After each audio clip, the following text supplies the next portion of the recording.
I was watching a video of Swami Kriyananda, the founder of Ananda, most of you know. He left this planet in 2013 in April. And this was a film that had been taken when he was living for about a year in Los Angeles.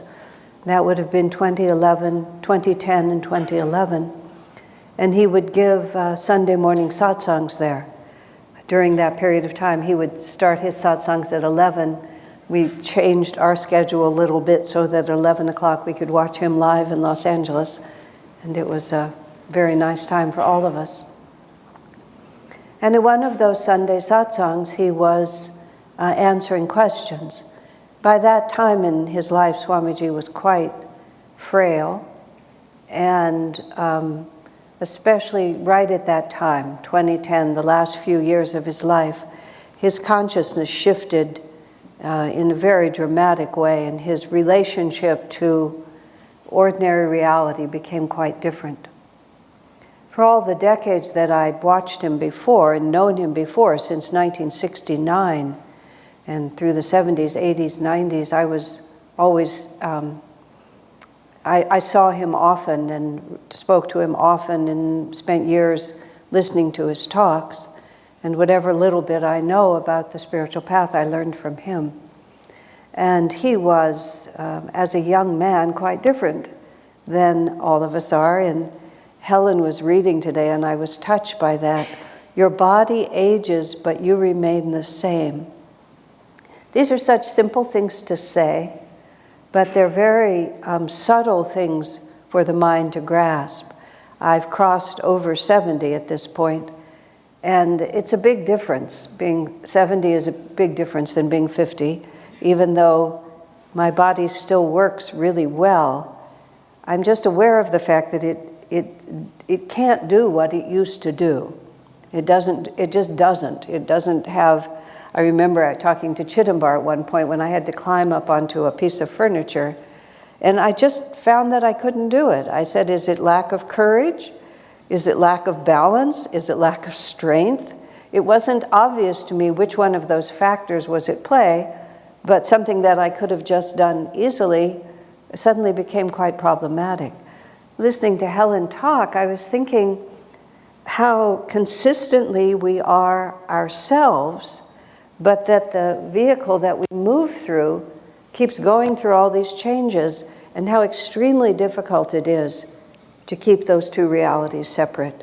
We can talk about it and philosophize about it, but the instinctive response that I am my body, I am a child, I am an adult, I am an older person, whatever it might be, these are inner battles we have to fight all the time.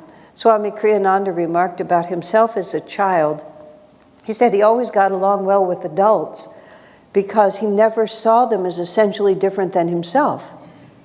And it wasn't mean that he saw them as children. He just saw them all as souls relating. So he had a very direct way. In his autobiography, he describes how his nanny, his nurse, they called them then, but the one who took care of the children, governess, he said that she remarked about how he had a very disconcerting way of just looking right at grown-ups, as if he had a right to treat them as if they were peers. Because in his own inherent, without having any philosophy as a child, he just knew who he was. He put it, I was born fully myself, is how he put it. Just amusingly, he was also talking about the fact, Swami, of course, was a great writer, and he was talking about reincarnation and the obvious fact that he came in knowing. And he says when he was about 5 or something, he wrote a little story. And in the story, as children do, he connected every sentence with the word and. So it was just like one big, long story. And his mother read it and said that it was very good, but perhaps there were a few too many ands in it. And Swami said at the age of 5, he looked at her and he said, how do you know? You're not a teacher, you're just a mother. But he says what it was who is anyone to tell me how to write? Of course, he was only 5. I remember taking ballet lessons at the age of 6. And I had a karmic memory of being a lot better than I was at 6. And my whole recollection of it for decades was especially one particular recital with the pink tutu and the silver ribbon and the silver ribbon in my long curly hair, the whole thing. And then I saw a photograph, and even in the photograph, there was a big disconnect between my inner experience and what my little body knew how to do at that particular point. We're all running through these realities of great separation and deeper, what do I want to say, deeper realization than we ourselves realize, which is actually the only way to put it. So as Swami's body aged, it was just fascinating to watch. Because I recently published a big biography of Swami's life, and in the course of that had to think about everything, and also looked at many photographs. It was so impressive how, if you looked at a picture of him when he was a child and just took the face, and then you looked at him when he was, the last years of his life, and just took the face, his face had the same expression on it. Swami himself said when he looked at pictures of himself, like, baby in the bathtub kind of pictures, he said he would just look in the eyes, and he said it was the same old fellow, is how he put it. Just the same spirit, just living through. Now think about the extraordinary freedom that would give us. I mean, not only in childhood, but in all these stages of life. If we could be the observer of the play, and always keeping that single thought that we're only here for this one purpose. And yes, we have to do all these things, because it's through all of those activities, this compelling need for companionship, this desire to raise children, this compulsion to use our talents, to serve other people. All of these forces are not contrary, and this is one of the subtleties of the spiritual path. They're not contrary to that unchanging eternal consciousness. They're the means by which that consciousness over many incarnations refines itself. Because we're a maelstrom of conflicting understandings. And unless those conflicting understandings are brought out into the light of day, enlightenment never comes to us. The Gita, there's long verses in the Gita about action versus inaction, because there's this confusing idea that, well, if the goal of life is God realization, why do we participate at all? But resistance is also an action. And that resistance is always born of fear, the fear to engage. It's not born of the lack of necessity to engage. It's born of the memory of the broken heart and the desire not to have it happen again. And the challenge of the spiritual life is to be able to recognize the nature of this world and still not be afraid to engage in it. The phrase broken heart is a phrase that has been in my mind lately, and I was thinking about the song that we do toward the end of the festival. And the song is Long We Feared to Face Your Love. This is a song actually that Swamiji wrote inspired by the crucifixion of Jesus, by the extraordinary selfless sacrifice that the masters bring to the world, where they are willing, even though there is no compelling need within them, that all karma has been resolved, but they take on the realities of human life to show us what the potential is. And the extraordinary life of Christ, which is the season that we're in right now, begins with this joyous celebration of his birth, but it ends with the extraordinary sacrifice of the crucifixion, which is not about Jesus' suffering. It's about Jesus' courage to participate in whatever was needed in order to set the example and to give the power to others to be able to do the same. And so Swami wrote this song, You Remain Our Friend, and it says, long we feared to face your love, lest our emptiness it prove. Now at last our hearts we give you, who remain our friend. Other part of that verse is, that song is, that God is always there, waiting to uplift us, and we are always afraid to open up to that potential. When I was in India in July and August and September, I just put myself into the hands of my hosts in the various cities and allowed them to choose whatever topics they wanted because they knew what their audiences needed. I couldn't really make it up from here. And I also have to say, quite frankly, after decades and decades of having to make up my own class titles, I'm finished. It's a privilege of age. I'm done. You can do it. So the concept of Jeevan Mukta means freed while living. And it's an aspiration that is put in front of us, that Master put in front of us and Swami put in front of us sometimes. Finish your karma in this incarnation, so even while you're inhabiting a human body, you'll still be freed. The Jivan Mukta. And then, oftentimes, a soul who really has nothing more to learn for himself still keeps reincarnating, is how Master put it, with whatever little bit of unfinished business there is that allows him to come back over and over again. I believe Swami Kriyananda was a Jeevan Mukta, where the way it's put is the ego is dissolved, but there's a little bit of karma that still is running, but it's not personal anymore. That's the best I can describe it, because I don't know anything about it, which is the whole point of this story. So because the great ones suggest to us that we can, in fact, become freed in this lifetime and become Jeevan Muktas, it's always been an issue within the context of Ananda, those who are determined to become Jeevan Muktas and those like me who figure, well, whatever it is, I'm doing my best. But I get to Mumbai, and one of my topics is how to become a Jeevan Mukta in this lifetime. And the first thing I did was, I was sick for one day in India, so I managed to get sick on that one day, and I got to cancel it.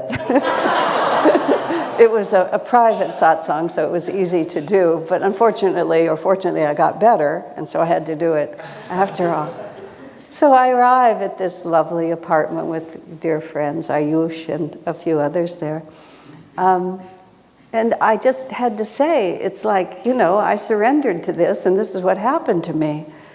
But I said I never talk about this topic, because first of all, I think Swami was a Jeevan Mukta, and the difference between him and me is just too great. That's what it looks like, and it doesn't look like me. And also, I said, I don't need the pressure. It's just real simple. I'm already a little bit high-strung.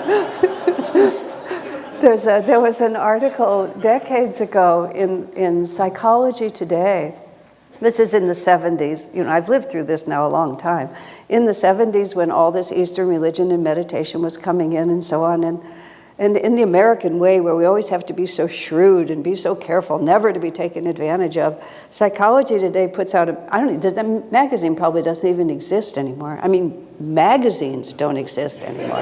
Does it still exist? It said, the dark side of meditation. And this was our world, so we were really interested in it. The dark side of meditation was actually turned out to be a better article than I thought. The dark side of meditation is incredibly overachieving type A personalities that are always wound up are going to learn to meditate to do something about the stress. But all of a sudden, not only do you have to be good, you have to be therefore perfect, as our Father in heaven is perfect. And so the stress, multiplies, because now I have to be absolutely perfect, right? And this is the dark side of meditation. But in fact, it's true. I had that, in my paper files, I had that article for decades, and I would pull it out and share it with people regularly. because it's true.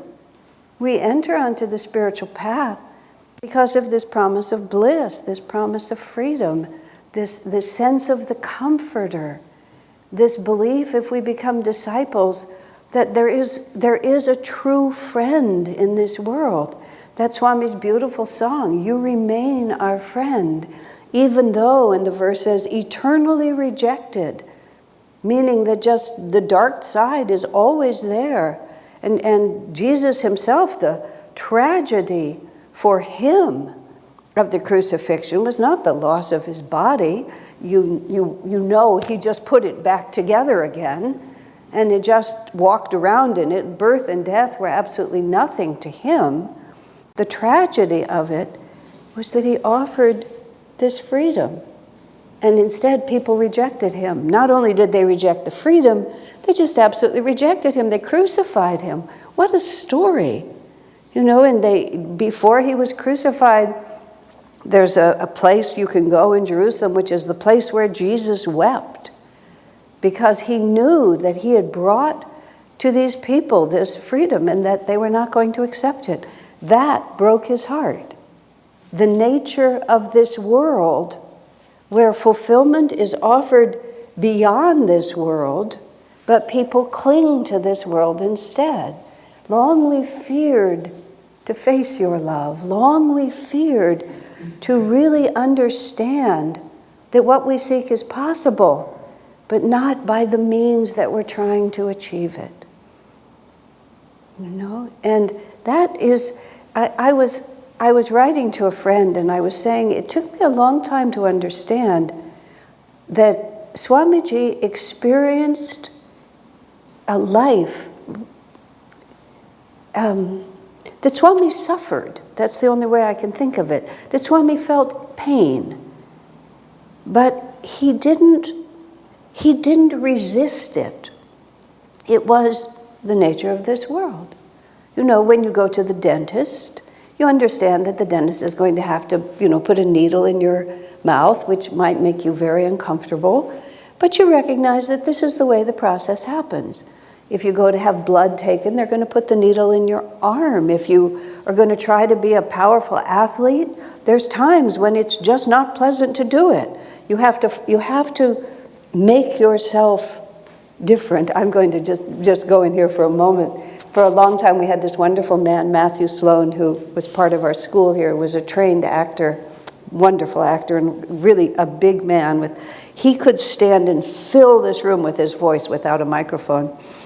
And when he would work with the children in our school, on our school play, he was very dramatic with them. And when he was exhorting them to do better, he had them, they were not putting out enough energy one day, and he had them running from one end of the room to the other like this. They would all run to the end, and when they would get there, he would make them shout, "I will suffer for my art."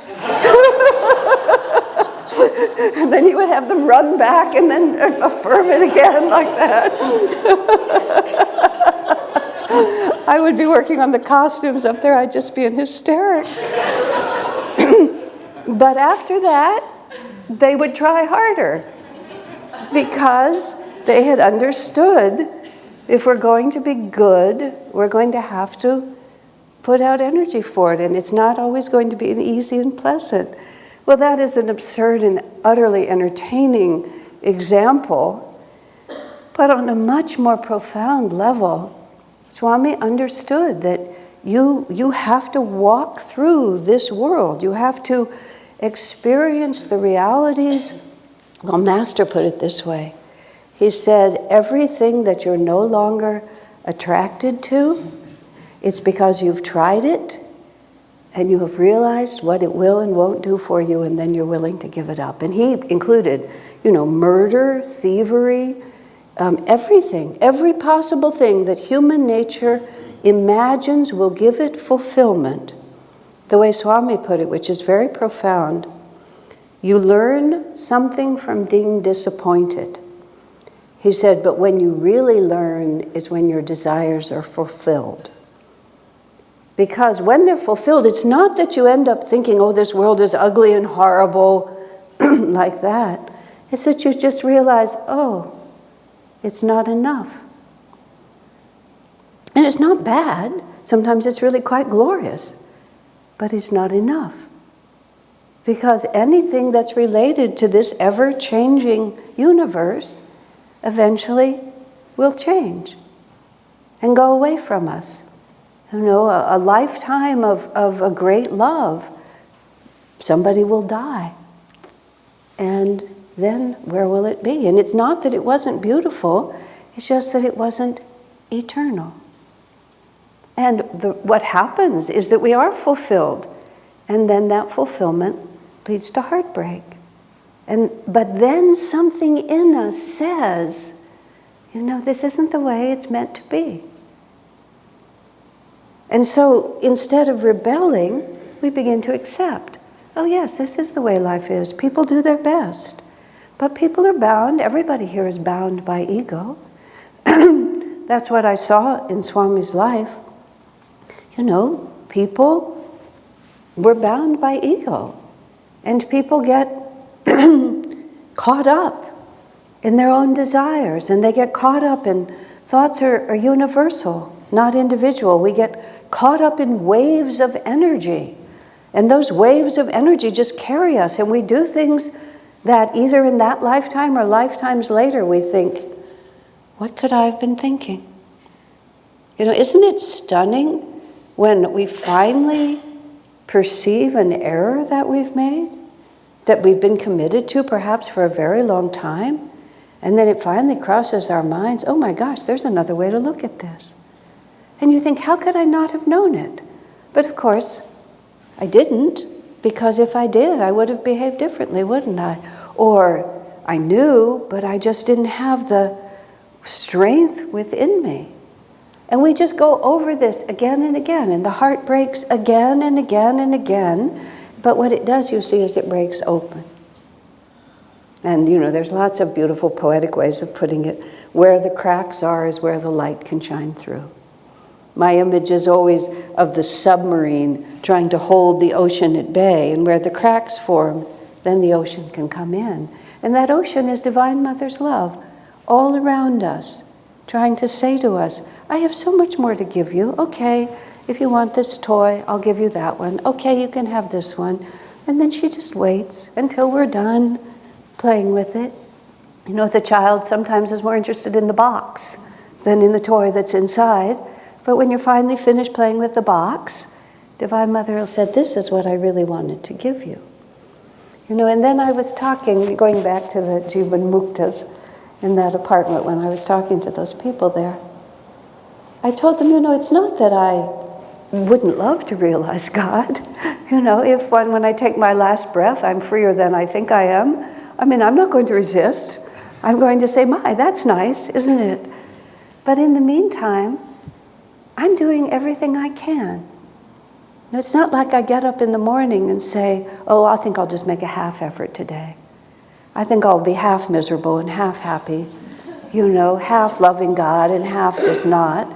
No, one gets up in the morning every morning, at least I do, and just think, you know, here I am, one more time. But it was interesting, it was very interesting when I was talking to those people. I said, and I had to just be honest, if God came to me right now and wanted to take me away from everything, just dissolve this world and take me away, I said, I wonder if I would be able to do it.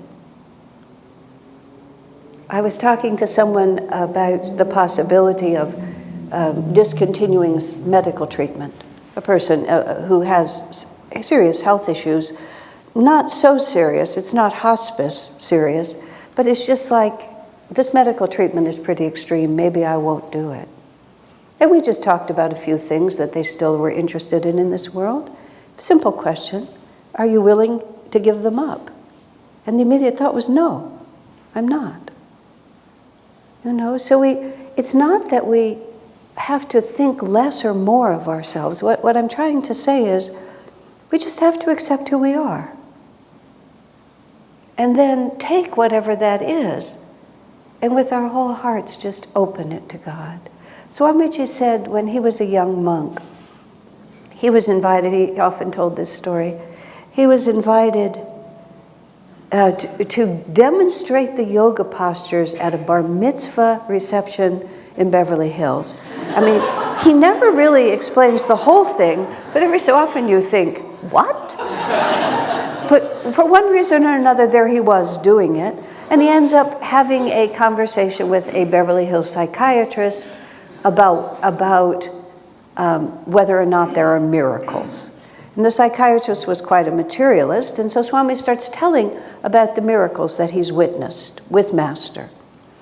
And then later, Master, when they're just having lunch, after lunch, Swami said he used to serve the guests, and then they would talk afterwards.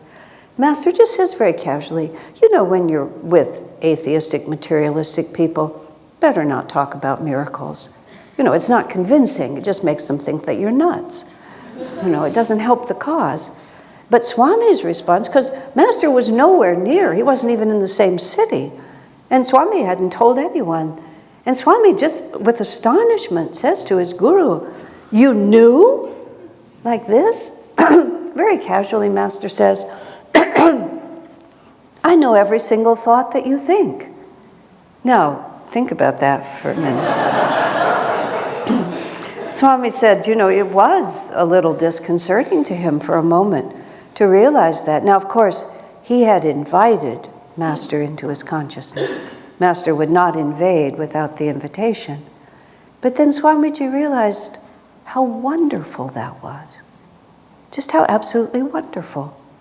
That I am who I am, and my Guru is taking me completely. Divine Mother is taking me in completely. She's not weighing and measuring. There is no dark side to our relationship with God. There just isn't. We just are what we are. And if I'm holding on here with one hand to this desire, and this hand is holding on to God, but this hand is still firmly clutching whatever, you know, make your own list.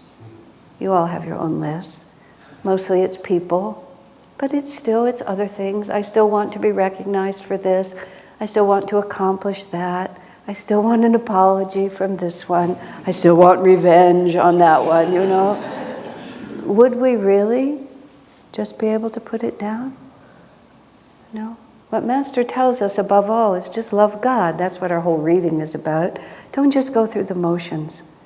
And going all the way back to where I started when Swami was in Los Angeles, you know, he was a brilliant question answerer. He could just tune into what people were asking and universalize the particular and give these fantastic answers.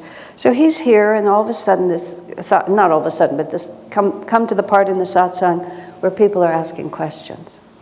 And they're asking the kinds of questions people usually ask. I have a very strong-willed child. What do I do with it? One man asks, you know, why does God have gender? Why is he? Or, you know, just all the kinds of questions. And I was sort of anticipating Swami's answers, having heard him talk for so long. The man asks, why do we talk about God as he if God is beyond gender? Swami says, you know, I went to Carmel once and I didn't have any money. And he starts telling this whole story about how Divine Mother paid his hotel bill and Divine Mother gave him this. And then the man says, well, if you're going to talk about he, why would you talk about she, since God transcends? And so then my car broke and I didn't have any money and I got a check from Divine Mother. And, you know, this poor guy is, you know, like this. But and then he did that multiple times. Questions that were asked on this level, Swami just answered it here. And I had multiple impressions just watching that film. One was, Swami knows he's never going to see these people again. This is his one chance. And he could give them an answer that they could finish by the afternoon, or he could give them an answer that they could spend incarnations working on. In my book, Swami Kriyananda's We Have Known Him, there's a story about a satsang in Reno, Nevada that he gave at a Church of Religious Science there. And it was a very unusual night. And afterwards, Swami stood, and people came to greet him. And I always would watch him, so I stood sort of over there. And he was really not in his body. He was present, but he was not where other people were. And these people, and this just because of the group, none of them were going to become disciples of Master or take Kriya in this lifetime. But all of them had the karma. And I just watched them, and they would sort of come in front of Swami, and I would just watch him give them as much of the consciousness of God as they could take, even at whatever they were talking about. And then the next one would move. It was just like this. That's what I was watching him do in Los Angeles. You've asked me a question from here, but this is what your soul wants. And you don't understand me, but you will. But you will. You know? That's what we're working with all the time. I don't know if I'll be a Jeevan Mukta in this lifetime. It's really up to them. It's not up to me. But I will be. And in the meantime, we just open ourselves and give of ourselves. Long I feared to face your love, because of the emptiness that I would have to acknowledge. I would have to acknowledge that this world isn't working for me. But now, my whole heart I give you. Every week we sing it. Let's really mean it, okay? God bless you.